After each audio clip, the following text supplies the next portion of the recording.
Thought I'd do a little update on my earlier freezer top review of my Gen 5 Glock 22.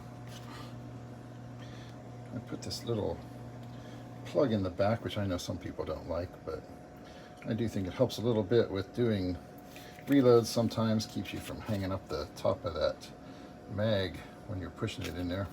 You'll notice here I've got an agency arms trigger in here.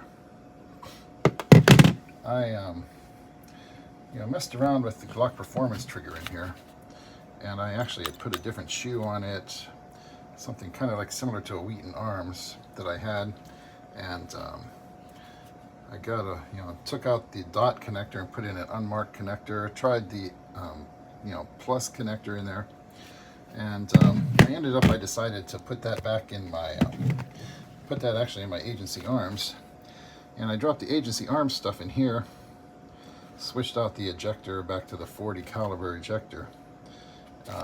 But this trigger, I got to get it out to the range and shoot it.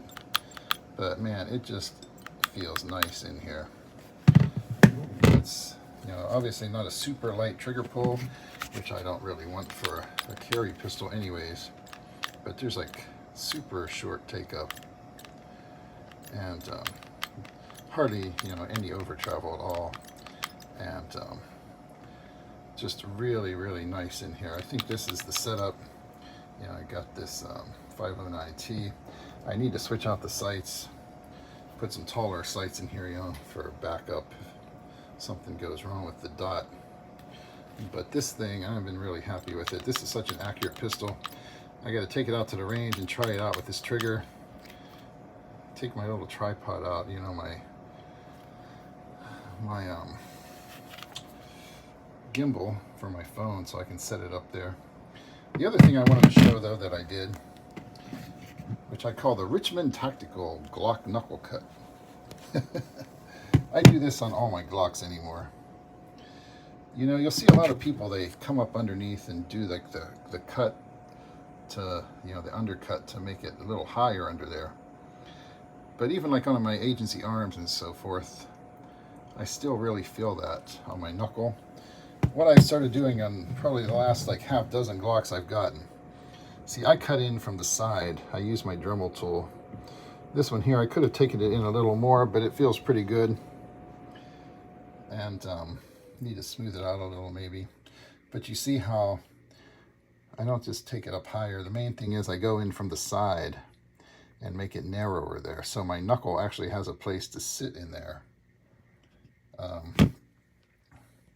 This middle knuckle, here on my middle finger, man, I used to have a horrible case of Glock knuckle, and this really, having that little cutout there really lets that knuckle kind of have a place to sit where it's not rubbing on the side of that trigger guard. And that to me makes an even bigger difference than undercut, The only bad thing about this pistol is I would like to get the grip textured, something similar to like my agency arms with the really aggressive texturing. But this is now what I'm rocking as my primary carry gun. It is a little heavy, but pretty much everything I need. And 15 rounds of 40 Smith & Wesson 165 grain Winchester Ranger T. Makes me feel pretty comfortable in a fight, especially with something this accurate. But next time I get out to the range with this, I'll have to take some footage and see how it all works.